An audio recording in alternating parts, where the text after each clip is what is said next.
Koro nitiere japenjo moro jawinjo moro mopenjo online loan vendors kanyalo chako gi mano. Nitiere jok manobiro ma oyaw platforms mag chiwo loans, mag mobile loans gi di tigine I login I download application ti chako miyo nonro magi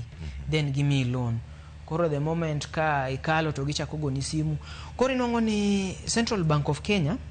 no come up with regulation as far as which mag Data Protection Act is.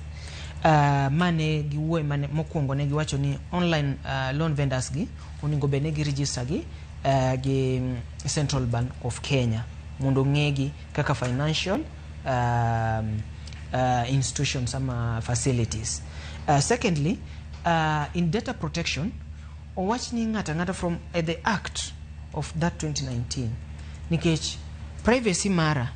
is guaranteed gi chik mar Kenya 2010 article 31 kaka nuase wacho no. Onge ng'amoyie manyalo roma kod data chako nyisa ni miya dwaro nonro mari okanyal chiwo nikech chik odagi ni neno kata kane finance bill notere nyocha bedo debated e parliament to nitere clause moro mane KRA propose ni mondo gi access personal data mag jo Kenya as far as chulo chulo ushuru is concerned. Mani neno ka partno nogol gi wabunge nikech nodhi ataro mar chik kaka chik dwaro ni ng'ato ka ng'ato nigi right mar privacy mare ma ok nyal invade privacy ni ka okomi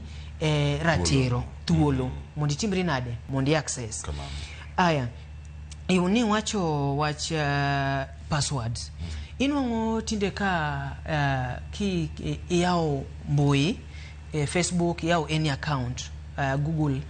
bro dwaro ni save for remembrance. Inwango ni samora mora midonje machine to automatically machine cha timore nade ong'eyo password ni eno allow to ng'eni mano you are at risk because ibro yudo ni at some point ni information ma oyude ni because I felt a victim nitiere some 5 years back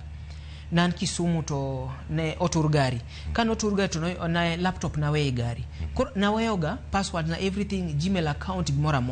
koro joka kano access my laptop ne gidhi godo to na yudo kane gi change everything because passwords ne nikacha na keto gimora kanyo koro inwango ni it at risk seche ma data nini nonro mari ni olware elwet na marach nikech kaluore gi passwords magi.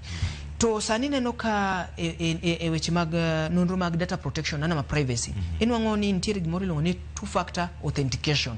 ma kia account